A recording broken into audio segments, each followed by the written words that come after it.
Hello, everybody. Welcome to the sixth episode of the Casandra Properties podcast.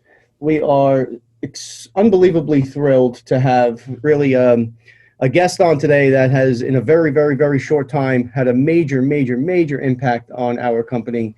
He is the one, the only JMan of JMan Seminars. He is a keynote speaker throughout the world. He's really an unbelievably dynamic, wonderful person. Let's say hello, everyone, to JMan. How are we doing today, JMan? Oh, good morning, good morning, good morning. Thank you. After that intro, I feel the pressure to really, put on a show for you guys. But I'm happy to be here. Thanks for having me. Absolutely our pleasure. And we are joined today once again by Rebecca and Petey in the corner on the ones and twos as always. So JMan doesn't feel pressure. JMan is the guy that I love pressure. So I have to ask, you have this unbelievably intoxicating, really you do, personality that is Thanks. you did in a really short time for my company what I wasn't able to do, quite frankly, in a year and a half, and that was get the folks right away to engage. You took one of my agents in particular, Mario Minelli, and Mario, yeah. camera shy, had a issue, as we all did, right? We all were just really, we were super comfortable in our craft, but not comfortable in this new critical part of what the real estate world has become. I think Mario now has over 3,000 hours of video time Nice. watched. He's rocking it out. That's awesome. So let's take it back to the day one JMan. Are you the kid that you saw the videos with movie stars where they were performing as a child and they were always had this seriously? Did you always have this intoxicating personality, or let's Um, go right back to the beginning? sure, let's start in the beginning. So, my very first public speaking experience, and I always talk about this, was when I was 8 years old. My elementary school had a circus, if you will. Not like we had elephants and stuff like that, but we had, the kids were jugglers and gymnasts and that kind of stuff. And I was the ring announcer. So 8 years old, I was like, "Ladies and gentlemen, boys and girls, welcome to the Kirk Road Circus." Okay, you had the bow tie, the tuxedo, everything, and I was like, "This is it. This is just being there and bringing joy to people. Like it's not being the center of attention because it was what kind of effect can what I can do have on other people in a positive way." And so from then on, I was either getting in trouble because I was talking too much or being the center of attention or having too much energy. There's not much I can do about that. Or I was getting involved with things. I was in chorus, if you could believe that, until it wasn't cool to be in chorus, but I could still sing a little bit and spit some bars. So So, it's always been my thing, I guess. Yeah, in a way. you didn't recognize at 8 years old, though, that you were connecting with people in this way, did you? Or did you? No, I don't. I think I always knew I wanted to do something with people. And like I said, to be totally transparent, I would get in trouble in school because I was the kid that was always talking. But I'd get 100 on my tests, right? But I was always talking. I'm in the corner like this, fidgeting, and teacher would be like, "Jeremiah, sit down." I'm like, "I can't." "Well, do your homework." "I already did it." "Do the test." "I got 100." "Go to the principal's office." "Fine." And I would, go to the principal's. I'd go to the cafeteria and hang out with my friends. But I always thought that's what made me happy. Like that in my personality type, it's like being with people. I get my energy from the people, and so it's funny. My father didn't recognize that, and he's older boomer, and he said, you got to pick up a trade." He realized that I don't love school, so the real it wasn't realistic for me to say I was going to go to a 4-year college. So I actually had a certificate in tooling and machining. I can program a lathe, a mill, lasers, all kinds of stuff. And I did that for a year. And I'm like, this is awful. I could never do this When for the was rest. this? This was right. I was ahead of my credits for school. So I took college credits when I was a senior in we call it a BOCES, WMOCO kind of a thing where it's a trade school. And so it was just after high school. I did that, and then I thought, this is awful. And I switched my major to business administration because I thought, I can't work for anybody because I just can't. I would work for people, and then be I'd be like, this guy's an idiot. I can't do this. I feel like I'm always thinking of there's got to be a better way. I think that's one of the key things to my personality. It's not like I thought everybody was idiot. It's just there has to be a better way. And if somebody in management wasn't willing to listen to me, I'm like, I feel like I can't work here because you're stifling my growth or the growth of the company, right? And so it's always been that way for me, kind of like not trying to do what everybody else is doing and trying to find a better way.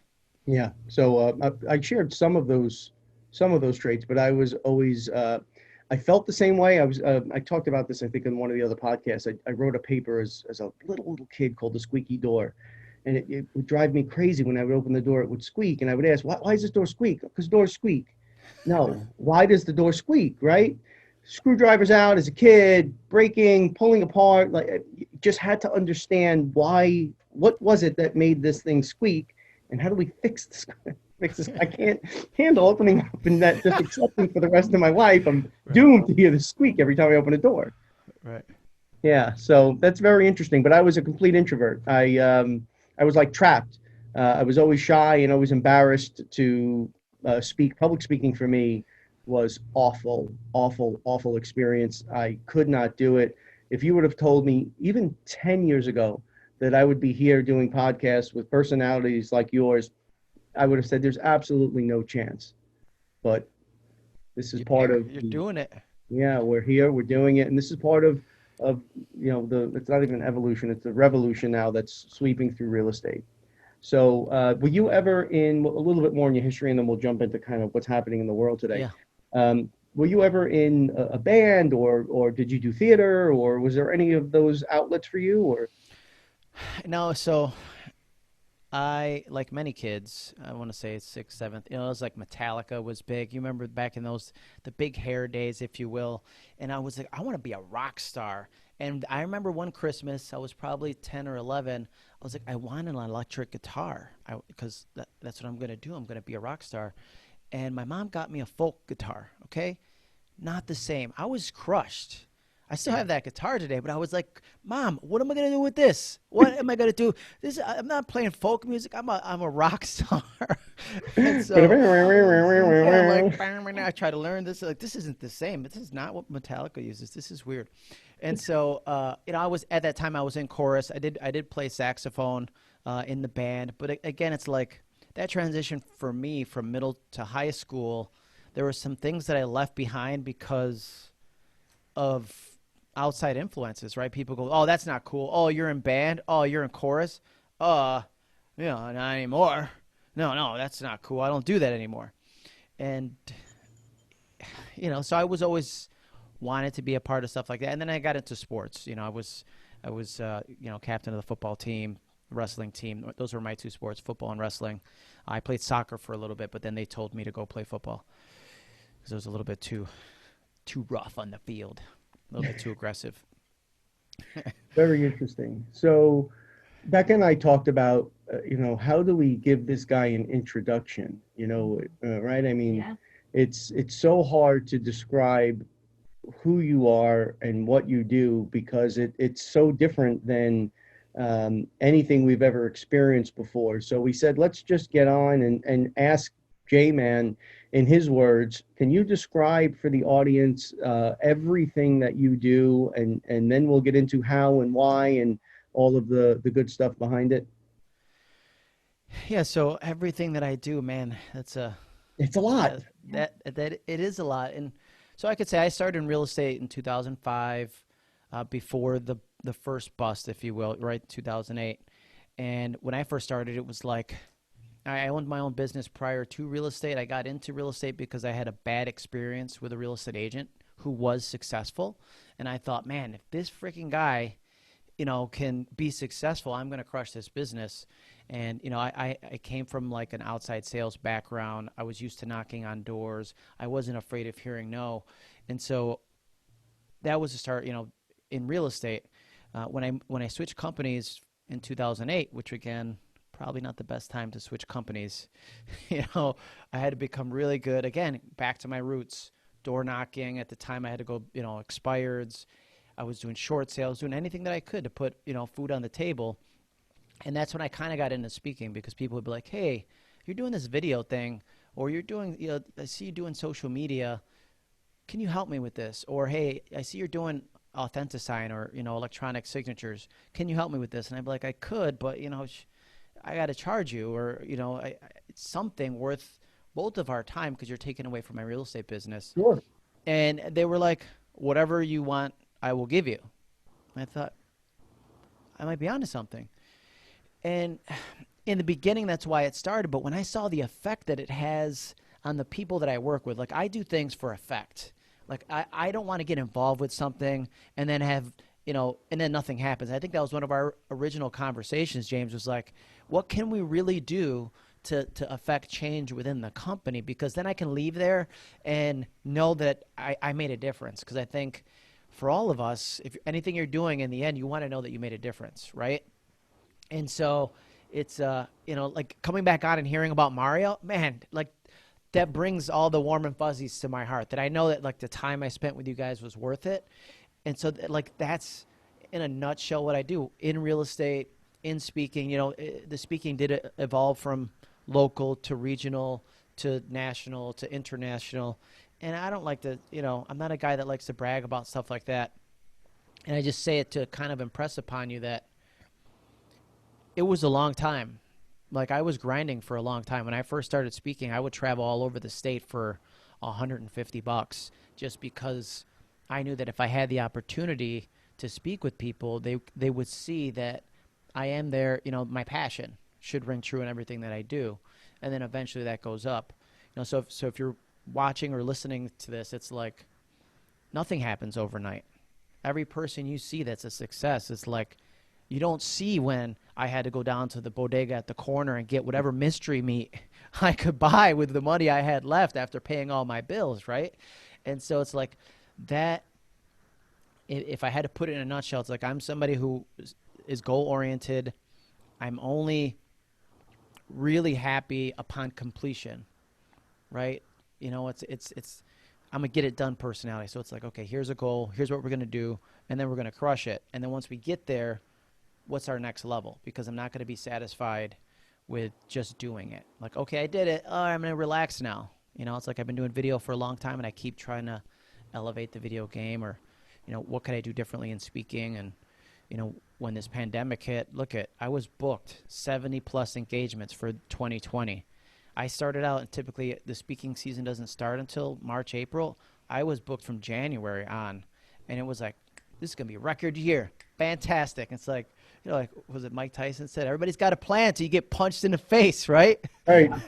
And it's like, COVID came, punched me in the face, and I'm like, okay, all right, I'm not getting knocked down. I got to, think about what can I do? How can I transform all of my businesses, real estate and speaking, in a different way, while everybody's moping and like putting their head in the sand. And I think you were the same way, James. You're like, hey, as soon as it hit, I think was when we first talked, you were like, we got to do something. We got to double down, triple down, because now's the time, because there's some people who put their head in the sand and go, woe is me. Oh my gosh. And then there's those of us like, okay, good. You cry about it. I'm going to do something about it. And that's kind of always been my mentality, is like adapt, overcome, achieve, and then, keep on going. What's next? Yeah. So for the benefit of the audience, when you hear, like keynote speaker, at least I have a vision of something entirely different than what JMan is. So, when you think of kind of a keynote speaker up there, Becca, you think of someone that's kind of talking at you a little bit, that you're going to sit through and listen to, and if you could pick up a sentence or two of value, okay, and it's part of a bigger, program, a weekend event or a week-long event, and it's not at all. I mean, how do you describe what he's done for us in such a short period? I'm trying to get the audience to get, like, you're not someone who's going to come in and speak, about, you come in and you fully immerse yourself, you engage, you got to know the individual quirks of the people on my team, right? You started to leverage in a really short period of time things that they were interested in, and you got people in front of microphones. You had to set up a contest, which was great. We gave away a bunch of equipment for people who made the most videos, and it has stuck with some of the team, not all of the team, but that's to be expected. But it really stuck, right? I mean, yeah, I would say the greatest thing about you coming in. Like your energy is infectious, and that's what we needed during this downtime that we all had. And that, I think, was the greatest thing, is that you did come in and you brought this energy with you. And, I think when we told everybody what we were doing, again, and I said it before, and just as James said, okay, somebody's going to come and speak, whatever. Zooms can be a little boring at times, but it was not that way. Our agents received it so well. I think one of the greatest things that you did that was really fun was you set up a Facebook group, and we all kind of were practicing with videos and everything. I know you and I kind of went on a little morning hair competition that we we had there, but that was awesome, because that was something like I don't like to really be in front of the camera. I prefer to be behind it. But you really kind of you made it fun and exciting, and it was just great. It was a really great experience, and we saw agents who never come out and really speak at all. They were doing videos, and they were out telling us about the neighborhoods, and it was just a really neat experience. And I personally really just enjoyed watching our agents kind of come alive, especially during a time where everyone was kind of feeling a little down, and it was really exciting. It was exciting to watch.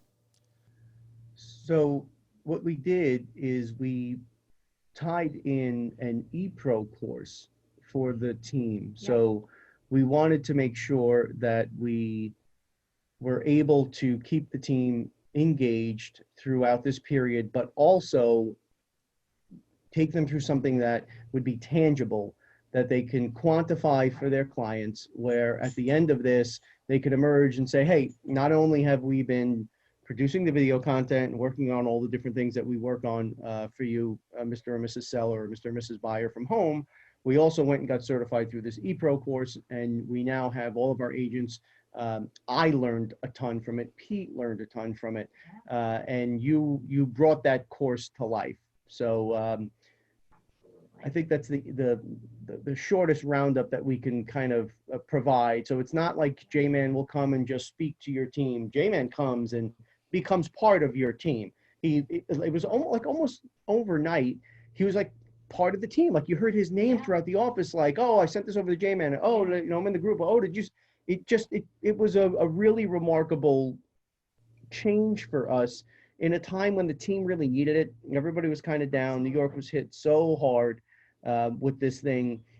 So if you have an opportunity to engage with JMan, and we found you through John Vernazza, our office manager here, saw you speaking at a state event, and he was like, "We've got to get this guy. He's the best." I was like, "All right, let's see what he's all about." And then we checked out a couple of videos. I was like, "Yeah, absolutely, yeah, we got to get this guy." So we like to provide some value to the audience every time that we pull these things together. So you're out in the world, you're starting to find that people are digging what you're doing, and you're saying, hey, there may be an opportunity for fee for service. There may be a business model here that's emerging out of the real estate. So you didn't go into this thing like, I'm going to transform real estate with how I do things. You just knew that you were a disruptor. You got into the game, and you started to see there was an opportunity here. Yeah, and kind of to speak to being who you are, being authentic, because I think that's one of the key motivators for me. As growing up, even when I first got into real estate, I started when I was 25 years old. So I had a lot of older agents, seasoned, I'm using air quotes, agents saying, listen, kid, that's not how we do it. And I listened in the beginning. I was like, okay, I wore a shirt and tie. And then I was like, you know what? I'm just going to be who I want to be. And if that doesn't work out, then whatever, I can always do something else. And then that was the feedback that I got. Energy is great. He's really, true to who he is. Because for years, look at our teachers say, sit down, stop being so, stop having so much energy. So it's like ingrained in your head, like, don't be that well, that's who I am. And I think, that's really for me, like what made the difference is like, too often, whether it's speaking, whether it's real estate, we see somebody and we go, man, that's a great agent. Right? And we go, that's a great speaker. And then we try to emulate them. And they're great because they're themselves. Right. Right? And so, like, I can be the greatest me. I can be. And like I've always gravitated to technology. It's not, I was an early adapter. It's like, this is cool. I'm not like I'm not like Peter's really good with computers and can tell you the gigahertz and the processing power. Like, I don't know that stuff. I just know how to hop onto a program and kind of play with it and figure it out, kind of reverse engineer, and then explain that to people. I think that was, and then help them overcome their fear of it, because I think that's, again, the first time we spoke, it was like, hey, what's the biggest problem here? It's that people are afraid of it. So how do we get them to overcome that fear? Because on the other side of that, that's where true growth happens. Yeah. Right? So coming back to value, what I want to do is, as we go through this, I want to have, if you would be so kind as we go through our experiences, drop some tidbits of helpful pointers for folks that are looking to make the transition now and get more on the digital side of things, just so they can hear from your perspective how you engage in this. Again, it is an amazing way, folks, until you've sat down and you've had the privilege, honestly, to work with JMan, you can't fully understand how he gets his message across. So let's talk about a couple of kind of key points. One of the big things that you pointed out for me was like, hey man, what are your interests? So I was like, I like to fly fish, I like this, I like that. And you like, post those videos. In fact, you gave an assignment for everyone. Like, I want everybody to do, I think it was 3, what was it, Becca? 3 videos that were non-real estate related, right? So that's hard for me because I work a lot, and I love my work. I'm very passionate about my work, but there are things that I really enjoy outside of the office, and fly fishing was one of them. So I think it was I visited Clove Lake Park. It was one of my favorite places to be, and I was fishing up on the Delaware. So I was like so hesitant to put that out there, because for me, it's always been, tips, market predictions. I know what's going to happen, folks. Please listen. Here it is. And then like, hey, we nailed this one. Here's what's going to happen next. And it just go, go, go, go, go, go, go. I got hundreds and hundreds and hundreds. Yeah, it was like your best video on Instagram, right? Yeah, right. My most Pete's in the corner, whispering out of the bars. It was the most engaged video of anything. Now, like, this is hard for me to grasp even still. I'm smiling here, JMan, because like I have nailed some really cool predictions about market and where things were going to go, and given some unbelievable value of, hey, get in this segment now because this is what's going to happen and why, and this is going to be the time to untether from that. But my fish, my rainbow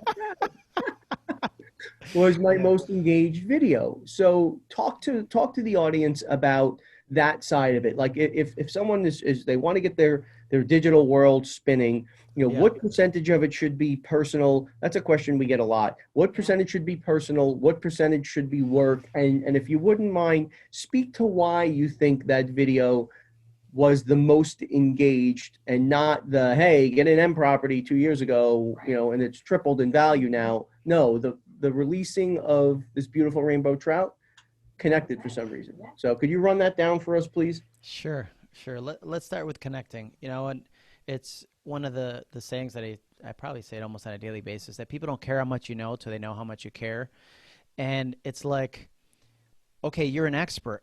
You have all these great predictions, but if I don't connect with you on a human level, then all of the expertise goes out the window. Like, that's secondary. Okay, there's a lot of experts I can choose from. Maybe there's a few in your market. Maybe you're the only one. But, can I connect with that person? And even when I saw the video where you're talking about with your son by the pond or the lake, man, as soon as I saw that, I'm like, I'm a father, 2 boys. I'm like, that's it. I would use this guy because of that. Secondarily, you're also good at it. Do you get what I'm saying? Like, the first thing was like, you're a dad that loves his kids. Boom, so am I. Let's do business. And I think when you like people on a human level, then you can get into, are they qualified? Will they provide great services? But the number one thing is, do I like you? Do I know you? And can I trust you? And like, immediately when I can see in somebody's eyes, and I follow Becca too on social media, I know she has kids, and like, it helps me to like her better. If I just thought of Becca the professional giving me real estate tips, there's two sides to everybody, right? There's the business and the personal. I think that has to be the biggest mindset shift for people, because it is a generational difference, right? My dad was born in 1946. He's towards the cusp of boomer and the silent generation. And for him, it was like you have your business life from 9 to 5, and then you come home and you have your personal life. The two of those never meet. And I think, that's if you're somebody who's been in the business for a while, that's how you were brought up. And so that's why it's so hard. Yeah. And James, I think that was one of the, you were like, I can't believe it. I give all these tips, and then the rainbow trout. So I'm like, hey, it's like, you got to connect with people. And in a digital world, what they buy more than anything, whatever your product or service is, whoever's listening or watching this, it's like, they buy you first. It's your personality. That's why video is so powerful. I could type you an email and have a lot of energy typing that email. You still read it the same way, right? Oh my gosh, I'm typing away. I got a lot of energy. I got ADHD extrovert here. That email is read the same way. But if I send you a video and I say, you know what, hey, congratulations on, hey, I saw that you guys are getting married. Hey, just showing people that you care.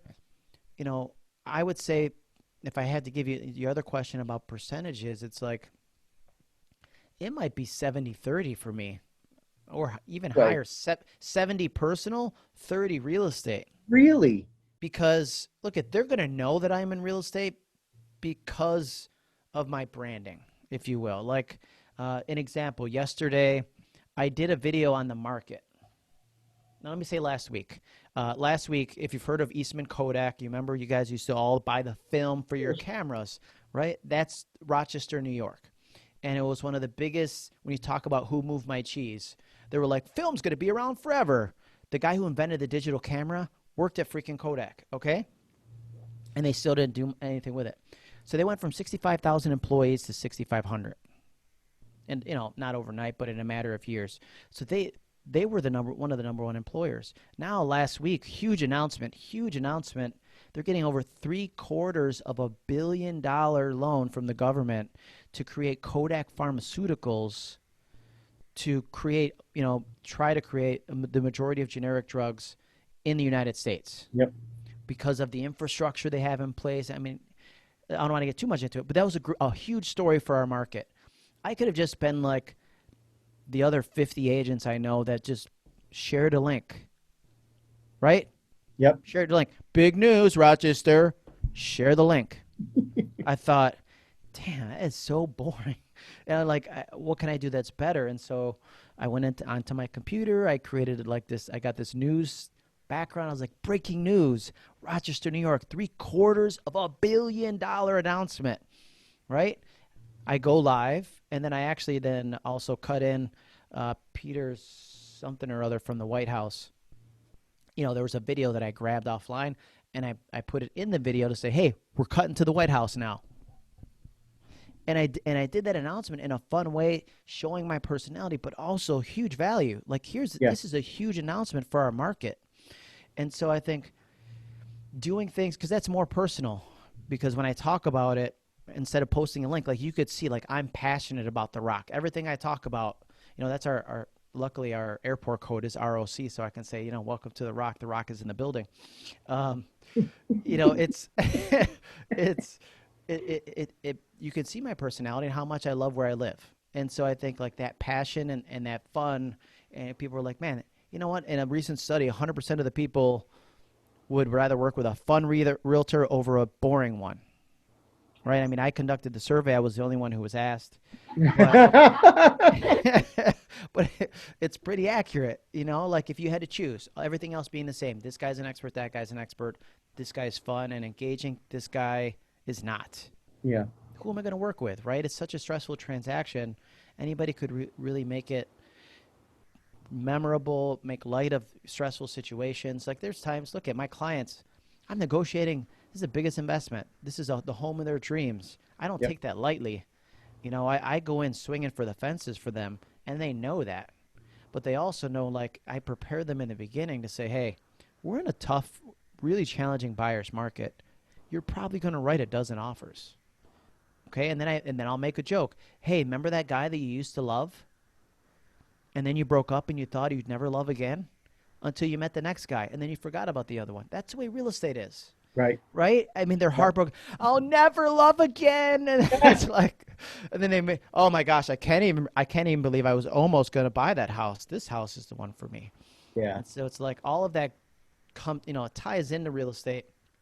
But like if you, like on my stories, all my story stuff is mostly personal stuff that happens throughout my day. And there is some real estate in there. I might say, hey, I'm at a house showing if I'm waiting for a client and they're late, but I don't think we should. I always try to think of who your client is and how would they feel watching the content that I'm putting out or reading the content that I'm putting out. And if they go, if I was reading and would say, who cares? Right? Oh, I just got an award. I am in the top 100 in the Northeastern United States for Latino real estate agents. Who cares? Who cares? Does that make it so I can sell your house better? Or does that make it so I can win in a multiple offers situation? Probably not, so it's like, what can I do for the client? And I think that's, during the pandemic, that was always, what kind of content can I create? And it's like, be the light in the darkness, because there was so much darkness, so much negativity, so much, I had a friend of mine who kept posting every day the death rates. And I'm like, what are you doing, bro? I'm unfollowing you. Like, you're like the Grim Reaper. Why would I want to read that every day? But that's the unfortunate side of social, is it's come with cancel culture and a whole unbelievable, like, tidal wave of negativity that comes of, I try and tell people that I'm working with that are trying to get out and get into their community in a more public way, if you will. Be you, do you. The analogy we use all the time is, we can go and hand out $100 bills on the corner of Richmond Avenue and Victory Boulevard, and you will get half the people to say, thank you so much. This really made a difference. We're going to be able to, do whatever it is that they needed the $100 for. And then the other half of the people are going to say, I can't believe you're only there Monday through Friday. This is this is so unfair. How What's the catch? What's the catch? Why aren't you there on the weekend? Right. That's just part of it. And that is what has really, though, become one of the major factors that's very intimidating, and part of the reason people are so reticent to get out and do this kind of stuff and to communicate. But it's so critical to do that and just kind of rise above that, seek the light, stay away from the negativity, because once you're in it, it's very hard to get out of it. So 70-30 is as far as you push the envelope. So let's ask for the folks, are there any no-nos? Are there any absolute do not posts? Yeah. So what do they look like? I mean, I shouldn't have to, but politics and religion, folks, okay?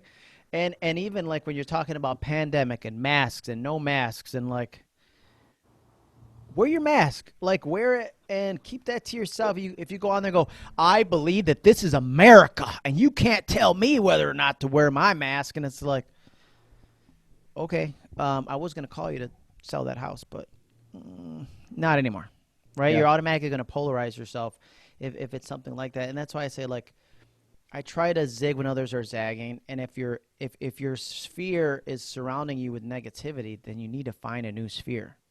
Yeah. Right. I mean, if I go on social media, anybody, I constantly approach my limit, but I work my way back down of friends, because it's like, oh, thank you so much. Unfriend. Thank you. Unfriend. Do me the favor. I even put a post out one day like, hey, if you plan to talk about politics, religion, anything controversial, or ask me to join one of your network marketing things, let me know now so I can unfriend you in advance. Like, Absolutely. And it was kind of funny, but it's the real deal. Like, we are who we surround ourselves with, and it's called social media. So surround yourselves with people that make you better. But then also, when you're putting out content, it's called self-esteem. So don't tie your esteem with what other people say. Like, there's sometimes, like, I put out a video and I'm like, man, that was a good video. I feel good about that video. and then it's like crickets. Like, like nobody likes it. Nobody likes me. Oh my gosh. Oh man. And it's just like, no, it's okay. Because if one person watched it, especially in real estate, if one person watched it and one person decided to buy a home and I changed that one person's life, that video was worth it. Absolutely. Right. And so like, don't focus on the numbers and the likes. There's going to be big problems. You heard this prediction here first, folks. There's going to be big problems with our children as they grow up, tying their self-esteem. There are problems now, tying their self-esteem with the reactions they get from their online community. Right? Oh, I posted this TikTok, Dad, and nobody likes it. Who cares, man? We had fun making it. That's that moment. That's why we did it. That quality of life that we had, that took 23 takes to make a 15-second video. Like, right. That's fun. That's, those moments. So I think it's really important what you just touched on there, and then I'm going to jump back into value, but yeah, it is, because I think that's really going to be a very serious concern. It's not even a concern. I think it's going to be a very serious issue as we move forward and this next generation is coming up. My son, he's 12 years old. He has a podcast. He saw Dad doing a podcast studio, right. Grabbed a bunch of the extra tiles and he put it up in his room. He got a couple of his friends together and they've got, it's called it was the James and Massimo show. Right now it's the Legends podcast because they added. Great. But I get that a lot. Like, hey, Dad, how come I only have this? And Dad, I only have 50 subs. And Dad, I only got a... Dude, are you having fun? Are you rocking it out? Right. They did this because during Corona, they really felt disconnected, much more than I gave credit to. I was thinking when the schools closed at first, I was like, schools closed. Like if I was a kid, I'd be like, oh my God, that's awesome, no school. But that's not the deal. Like it's the social aspect. The social aspect is really impacting these kids. So they said, hey, let's get this podcast going with all the technology that we have today at our fingertips. It was their way of connecting a couple of times a week in a meaningful way. But it's so important that we remind our kids and our family and our cousins and everybody else, it's not about, do not find your self-worth through comments, likes, or subscribes. If you feel good doing it and you're connecting with one person, and even if that one person is yourself, that's enough, man, right? Just don't get 100%. Tied into the other side of that, because there's always, remember the story about the $100 bill, there's always going to be people that are going to rain down hate. And that is not a reflection of you, it's a reflection of them. It's a them problem. Younger people that may be listening, please do not fall into that trap there, because it's tough. It's hard to stay out of those comments, and it's hard not to engage, and it's hard not to think about it, right? Mm-hmm. Yeah, it's if you ever heard the story of the Buddhist monk who goes to the town and this guy comes up to him and he's super angry and he's like, what are you doing here? I don't care about you. And he says, let me ask you a question. If somebody brings you a gift, do you have to accept it? The guy's like, no, I don't. And he's like, well, I refuse to accept your gift of anger that you're bringing to me right now. Right. Yeah. And it's like, you don't always, they're coming with it because they're carrying it. Right. It's like you said, it's a them problem. Misery loves company. And like, there's even my older brother sometimes will be hating on me and be like, he's my older brother by 5.5 years. So he tormented me through my childhood, but he'd be like, oh, you want to do a live video? And I'd be like, yeah, let's do it. And he's like, no, never mind. And because I know that if he's saying it, I'm winning. Right. I'm winning. That if it bothers him, if he's mentioning it, I'm like, all day, let's go live right now. And it's like, man, try to mess with me. Yeah. Rise above it, baby. Rise above it.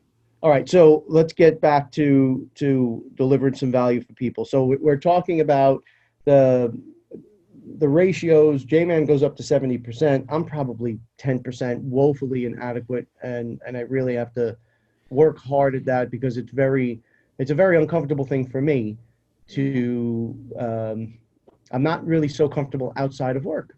Right. So I have to get more comfortable with sharing the other side there. We talked about what you should not be sharing online. So what do you think are the most, for real estate in particular, what are the most critical must-have platforms What would you, if you were giving someone a suggestion? Hey, you're launching your career. You have to be producing content on Facebook and Instagram. Facebook and Insta. And I would add TikTok in there. If it gets banned, who knows if that's really going to happen. But that being, I do a lot of stuff in TikTok because the video editing that you can do in there is not like any other platform. And then I'll export it out and put that on my Instagram and my Facebook. And I get a lot more engagement that way because nobody really knows how the algorithm works on TikTok. It's so strange. It's very strange. But Facebook and Instagram, because your sphere, typically almost everybody you've known growing up or went to school with, they're probably on Facebook, right? I mean, there's 2.2 billion or something like that people on Facebook. There's 4 billion people on the internet as a whole. Like, you need to be on there. And then Instagram, I feel, is the best way to tell your story. I try to post to my story 5 to 10 times a day, and then I post to my feed and on Instagram like 3 times a week.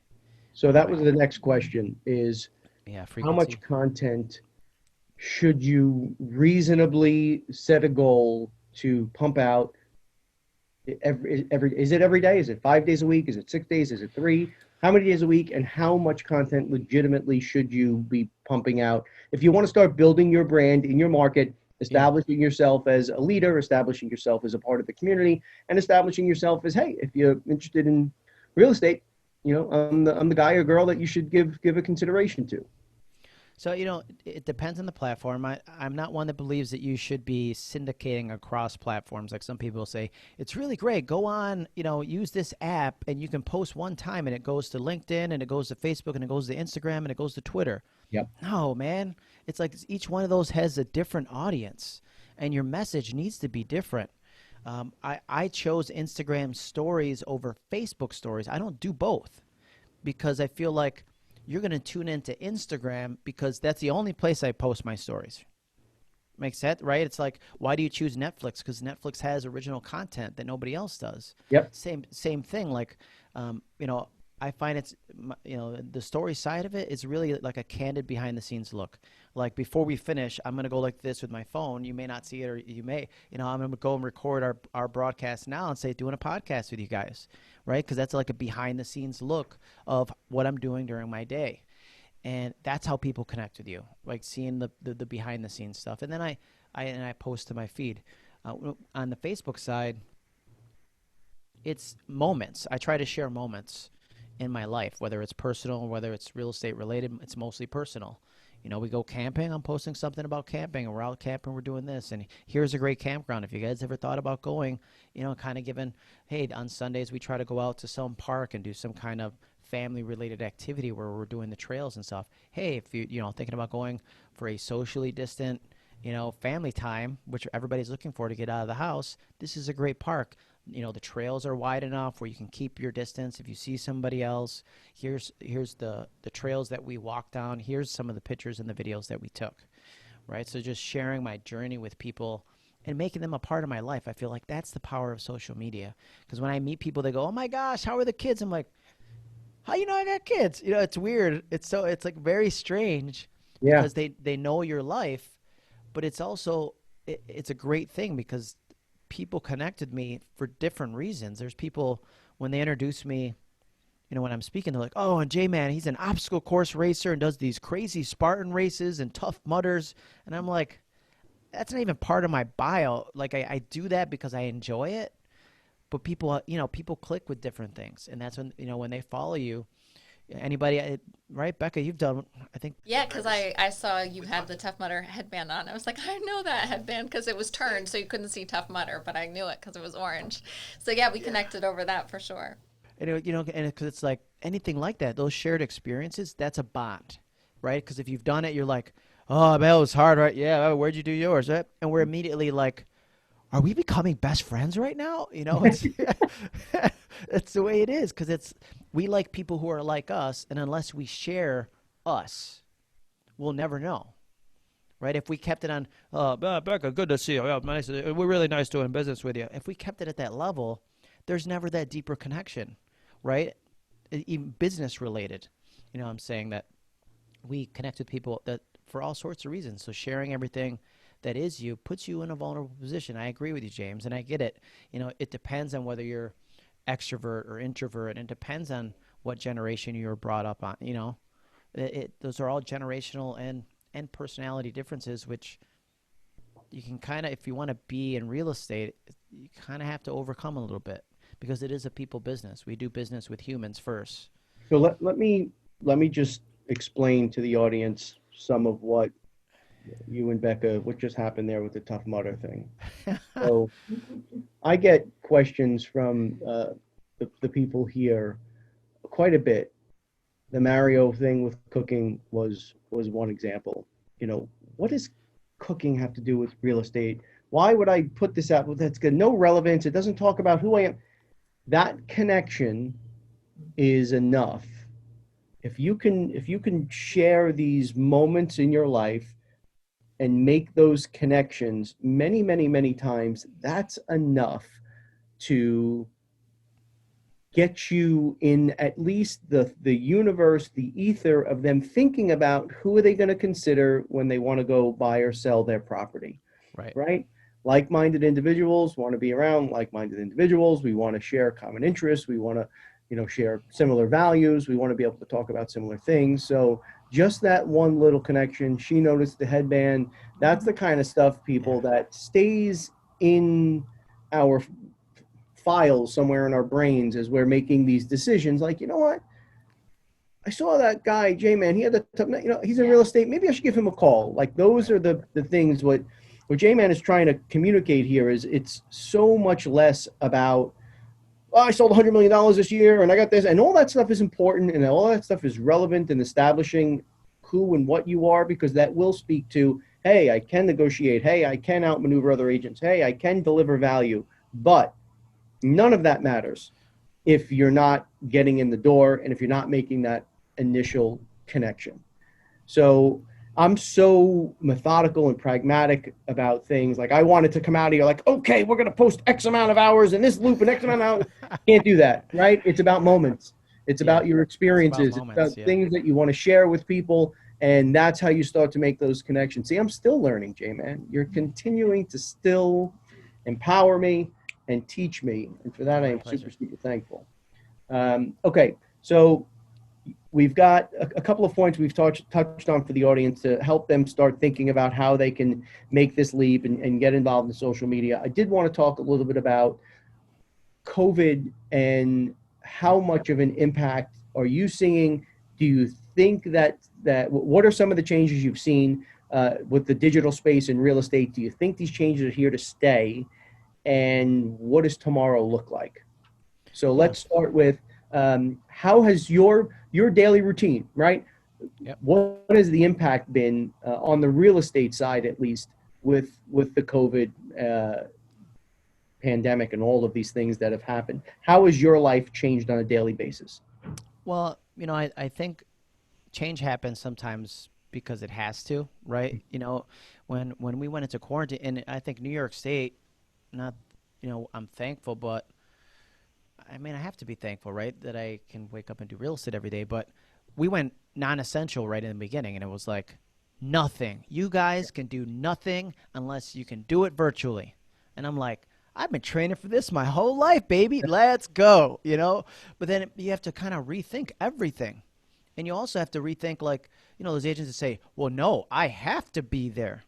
Well, do you? Because now we're figuring out that you don't have to be there for X, Y, and Z. And so for me, like, initially, a great example, I get a referral from a past client. I sold their home, I want to say it was almost 8 years ago. Sends me a Facebook message, okay, tying that in. It says to me, hey, Jay, I don't know if you're taking on new clients, but I have this guy that's looking to buy a home. I gave him your number. Here's his number. Could you give him a call? Facebook message. I immediately reply within 5 minutes. Even though I was on a Zoom like this, I was like, yes, I will. Boom. I'm right back over here. And then I called the guy and I said, hey, normally I would say CITO. That's how I was trained. Come into the office. Yep. We can't. Our office is closed. And so I said, hey, is it okay if our initial meeting, if we can do it over Zoom? I have tomorrow morning available, or I have tomorrow afternoon, if that's better for you, right? Oh, tomorrow morning works. Is 10:30 good or is 11:30 better for you? 10:30 works. Okay, great.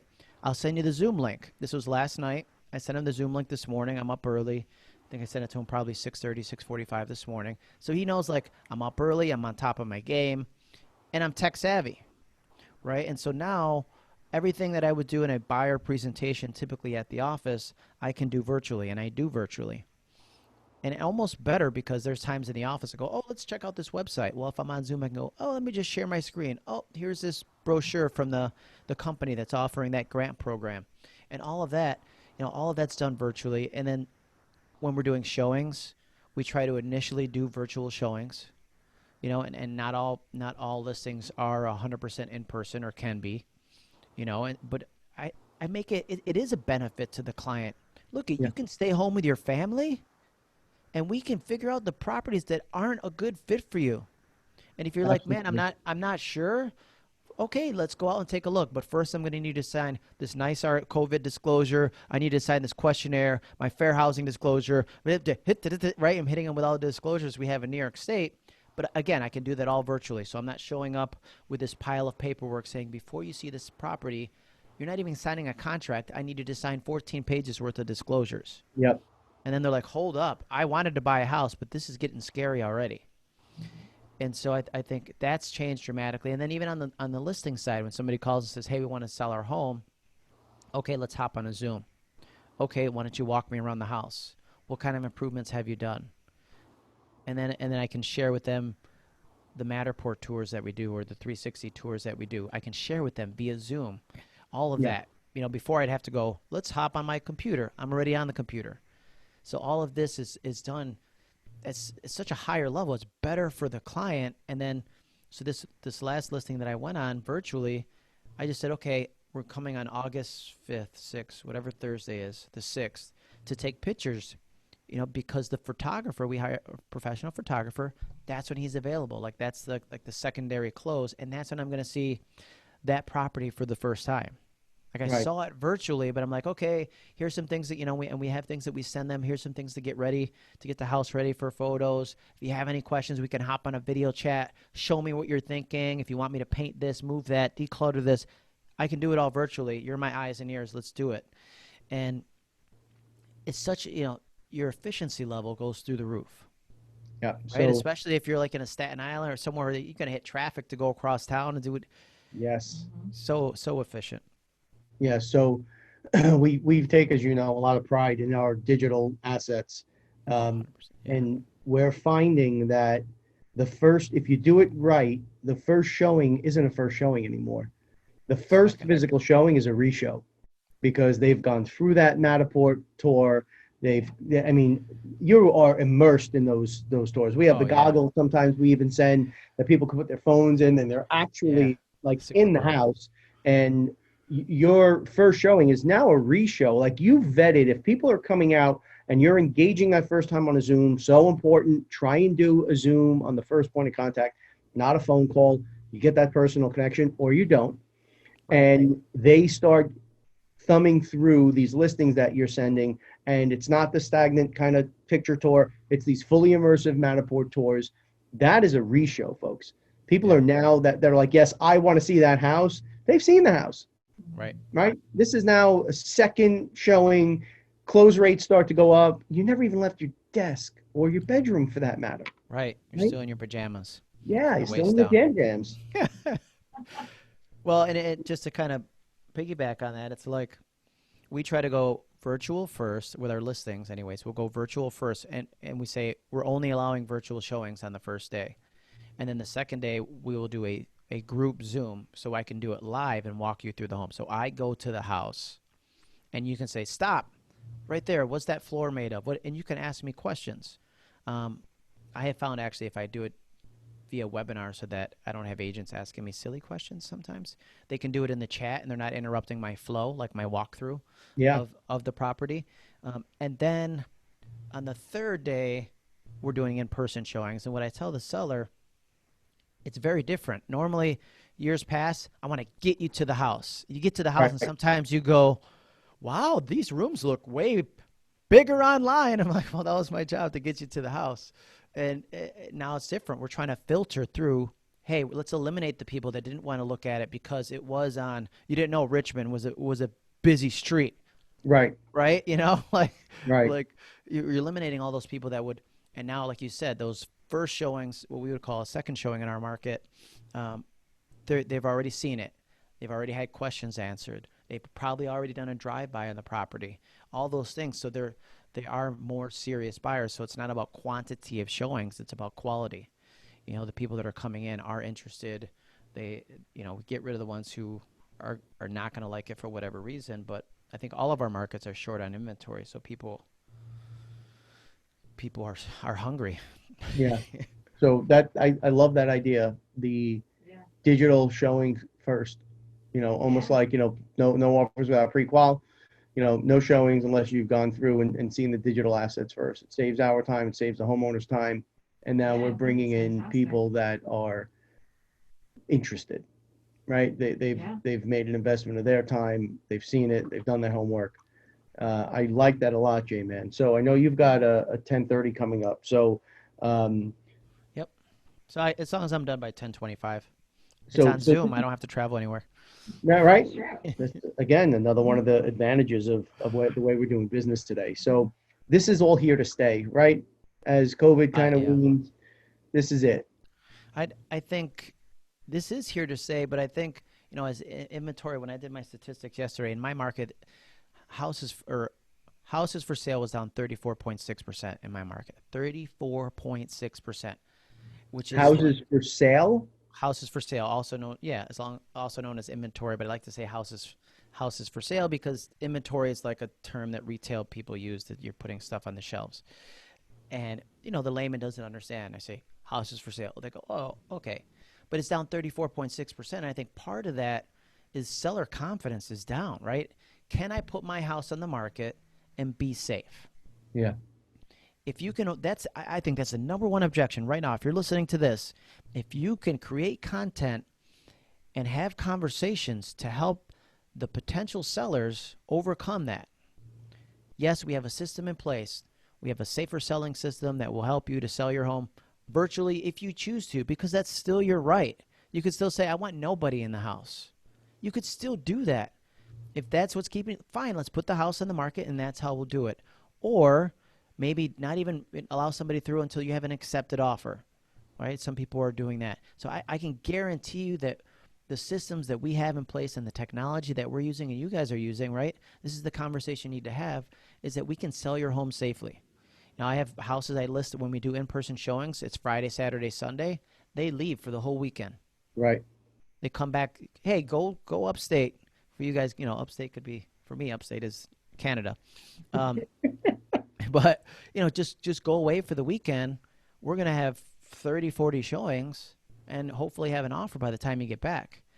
And that's the best way to keep you safe, because there's no way that anybody can guarantee that I'm going to come in and sanitize between every showing, every single surface that they touched. It's impossible. Yep. Right? I mean, impossible. So I would just tell them, like, hey, this is what we're going to do. This is the best way to do it.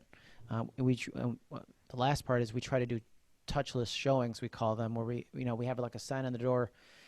Please make this as touchless of a showing as possible. We've opened the doors. We've turned on the lights. The closets are open.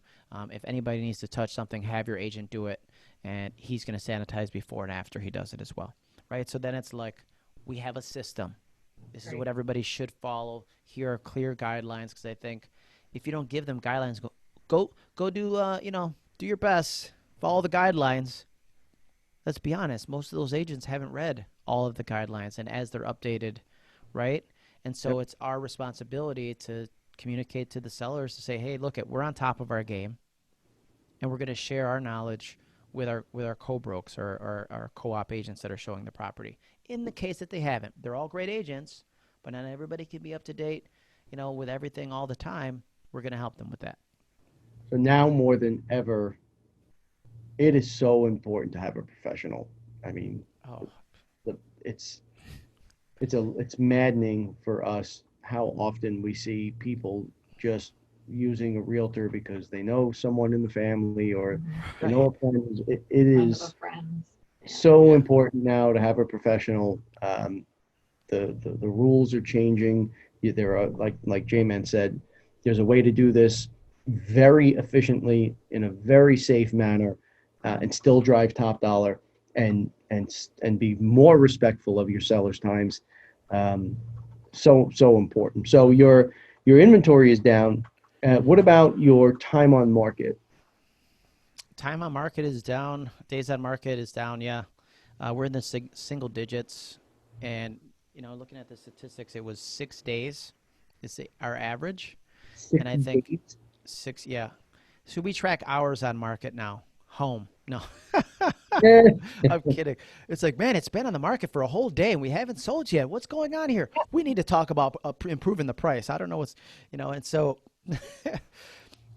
I think it's that big of a number, 6 days, because we do what are called delayed negotiations in our market.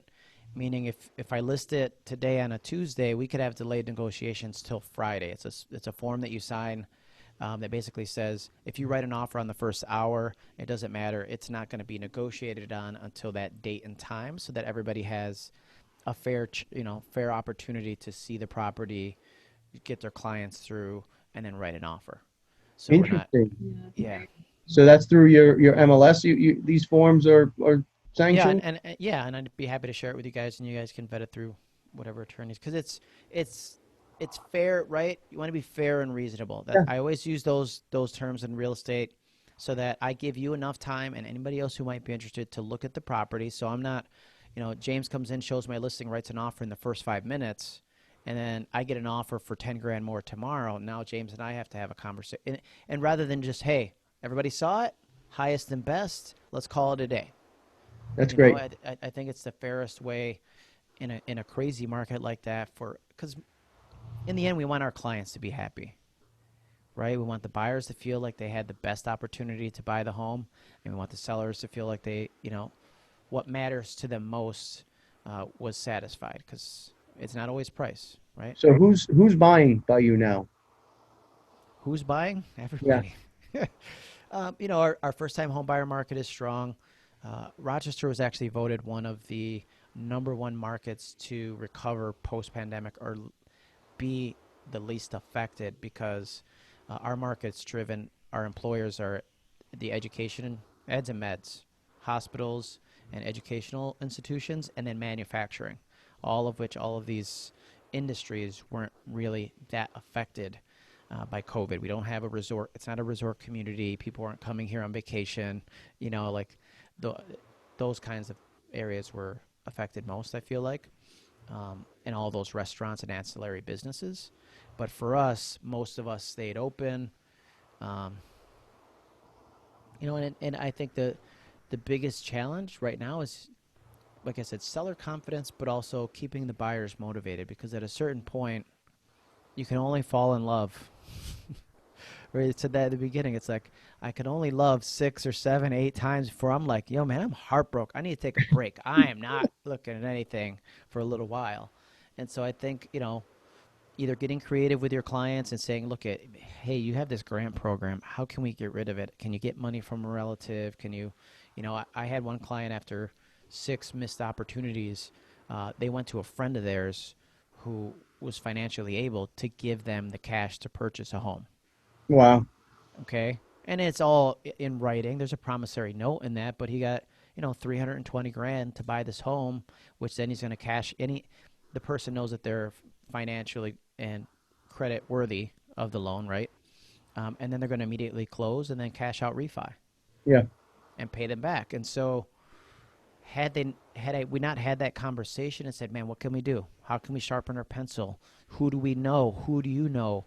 Can your parents, talking about first-time home buyers, your parents might give you the money to get you out of the basement, right? I mean, Yeah. we're seeing that too. The parents are like, okay, we're paying cash. Whatever they got to do, let's get them out of here. I don't care about if they want to pay me back, fine, but it's worth it.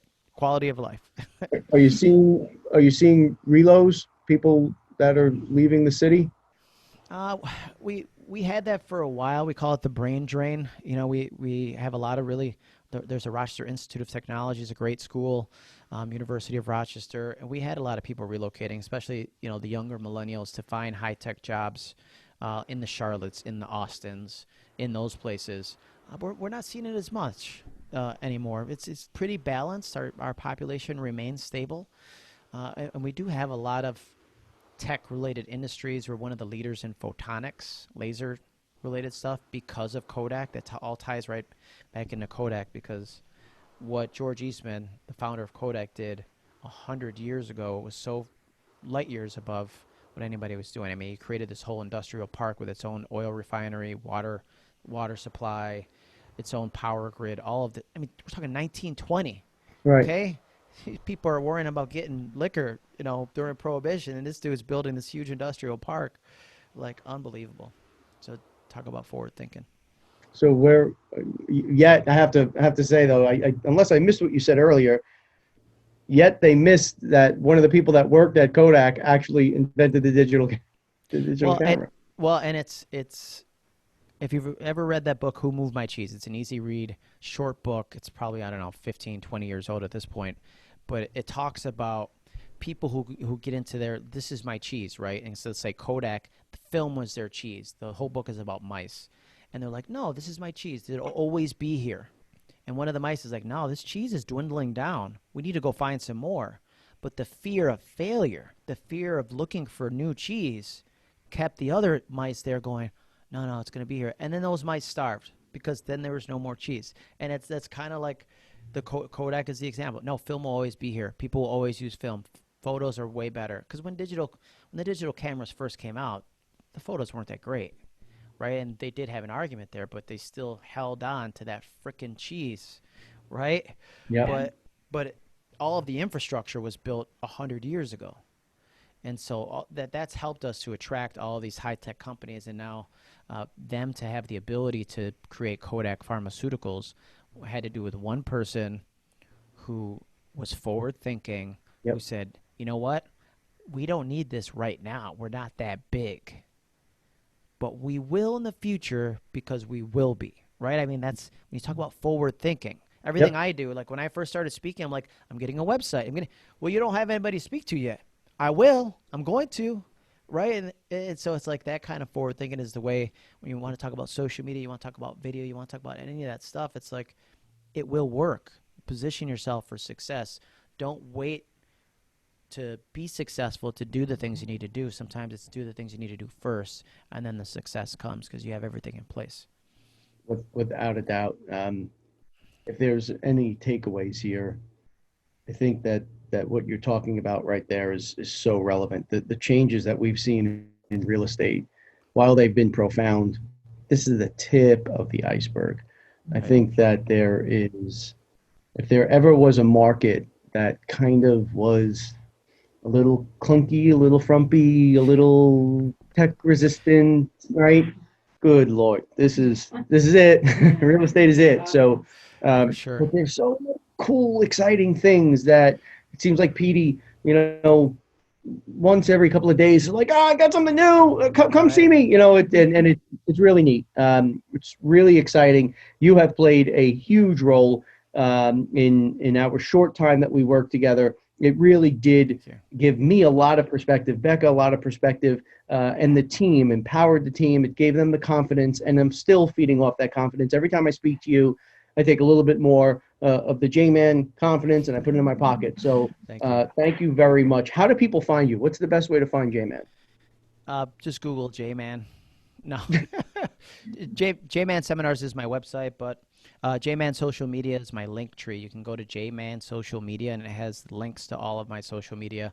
So follow, engage, look at. If you message me, you DM me, I can promise you 100% of the time I reply. I'm not going to charge you for my services. I'm in this to help people.